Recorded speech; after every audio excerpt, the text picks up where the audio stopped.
Students, আশা করি তোমরা সবাই ভালো আছো। আজকে আমরা শিখবো সাইক্লিসিটি অফ নাম্বারস বা পাওয়ার কি হলে কোন সংখ্যার সেক্ষেত্রে ইউনিট ডিজিট বা এককের ঘরের অঙ্ক কি হয়। তার জন্য আমাদের আগে জানতে হবে যে সাইক্লিসিটি। আমি দেখো একটা সংখ্যা দিয়েছি 7^53, এর এককের ঘরের অঙ্ক কি হবে সেটা আমরা খুব তাড়াতাড়ি কি করে নির্ণয় করব। সাইক্লিসিটি কথাটার অর্থ হচ্ছে সাইকেলের চাকার মতো, যেটা বারবার ঘুরে ঘুরে একই জায়গায় আসে। সেটা কঘর অঞ্চল ঘুরছে তার উপর বেস করে হচ্ছে সাইক্লিসিটির ধর্ম। আমাদের নাম্বার সিস্টেমে 4টে সংখ্যা আছে যারা সাইক্লিসিটি 1-এর ধর্ম দেখায়, অর্থাৎ তারা এক ঘর অন্তরই রিপিট হয়ে যায়। সেগুলো কি কি? 0, 1, 5, 6। এদের মাথায় যাই পাওয়ার দাও না কেন তাদের ইউনিট ডিজিট একই হয়, অর্থাৎ 0, 0, 1, 5, 6 এদের মাথায় তুমি যাই পাওয়ার দাও না কেন সেম জিনিসই ঘুরে ঘুরে আসে। সাইক্লিসিটি 2, 4 এবং 9 এই দুটি সংখ্যা সাইক্লিসিটি 2 এর ধর্ম দেখায়। অড পাওয়ার দিলে 4 এর ক্ষেত্রে 4 আসে, ইভেন পাওয়ারের ক্ষেত্রে 6 আসে, 9 এর ক্ষেত্রে অড পাওয়ারের ক্ষেত্রে 9 আসে, ইভেন পাওয়ারের ক্ষেত্রে 1 আসে।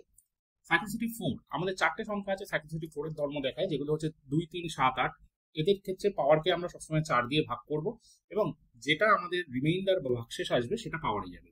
তো রিমাইন্ডার 1 যদি আসে, অর্থাৎ ভাগশেষ যদি 1 আসে তাহলে 1 যাবে, 2 আসলে 2 যাবে, 3 আসলে 3 যাবে এবং 4 দিয়ে ভাগ করে যদি মিলে যায়, অর্থাৎ রিমাইন্ডার যদি 0 হয়ে যায় সেক্ষেত্রে পাওয়ারে 4 যাবে। তোমরা একটু পজ করে টেবিলগুলো দেখে নেবে। দেখো এগুলো হচ্ছে রিপ্রেজেন্টেশন। সাইক্লিসিটি 1 এর ক্ষেত্রে দেখো 1 এর ক্ষেত্রে দেখানো হয়েছে যাই দাও না কেন পাওয়ারে ঘুরে ঘুরে 1 আসছে। 0, 5, 6 এর ক্ষেত্রে একই ধর্ম ফলো করবে। সাইক্লিসিটি 2 এর ক্ষেত্রে দেখো 4 দিয়ে রিপ্রেজেন্ট করা হচ্ছে। অড পাওয়ারের ক্ষেত্রে 4, ইভেন পাওয়ারের ক্ষেত্রে 6, আবার অড পাওয়ারের ক্ষেত্রে 4, ইভেন পাওয়ারের ক্ষেত্রে 6, অর্থাৎ দুবার অন্তর রিপিট করছে বলে সাইক্লিসিটি 2। 9 কিন্তু একই ধর্ম ফলো করে। সাইক্লিসিটি 4 এর ক্ষেত্রে দেখো 2 দিয়ে রিপ্রেজেন্ট করা হয়েছে। 2, 4, 8, 6, আবার রিপিট 2, 4, 8, 6, 4 ঘর অন্তর রিপিট করছে বলে সাইক্লিসিটি 4। 3, 7, 8ও একই ধর্ম ফলো করে। তো আমাদের দিয়েছিল 7^53। আমরা জানি 7 সংখ্যাটা সাইক্লিসিটি হচ্ছে 4। তো আমরা পাওয়ারকে 4 দিয়ে ভাগ করবো, তাহলে আমাদের ভাগশেষ আসছে হচ্ছে 1, অর্থাৎ 7-এর মাথায় 1 পাওয়ার যাবে। দেখো এখানে 7-এর মাথায় 1 পাওয়ার গেলে উত্তরে 7 হবে আমাদের, অর্থাৎ আমাদের ইউনিট ডিজিটটা 7 হবে। পুরো অঙ্কটা কিন্তু নয়, ইউনিট ডিজিটটা 7 হবে। এখানে আমাদের ইউনিট ডিজিট নিয়ে কাজ। 9^50, আমরা জানি 9 সবসময় সাইক্লিসিটি 2 এর ধর্ম ফলো করে, অর্থাৎ অড পাওয়ার এবং ইভেন পাওয়ার থাকলে কি হয়? 50 একটি ইভেন পাওয়ার। আমরা দেখি, দেখো ইভেন পাওয়ারের ক্ষেত্রে 9 এর মাথায় ইভেন পাওয়ার গেলে 1 হবে, অর্থাৎ আমাদের উত্তর 1 হবে, ইউনিট ডিজিটটা 1 হবে।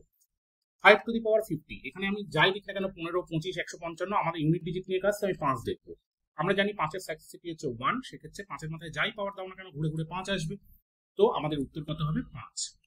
এরকম আরো ম্যাথ্রিক্স এবং ডিটেলস এক্সপ্লেনেশনের জন্য আমাদের ফলো করো, লাইক করো এবং সাবস্ক্রাইব করো। এছাড়া অফলাইন ক্লাসের জন্য তোমরা অগ্রদূত স্টাডি সেন্টারে যোগাযোগ করতে পারো, দমদম এবং শীতিল মোড়ে আছে কলকাতায়।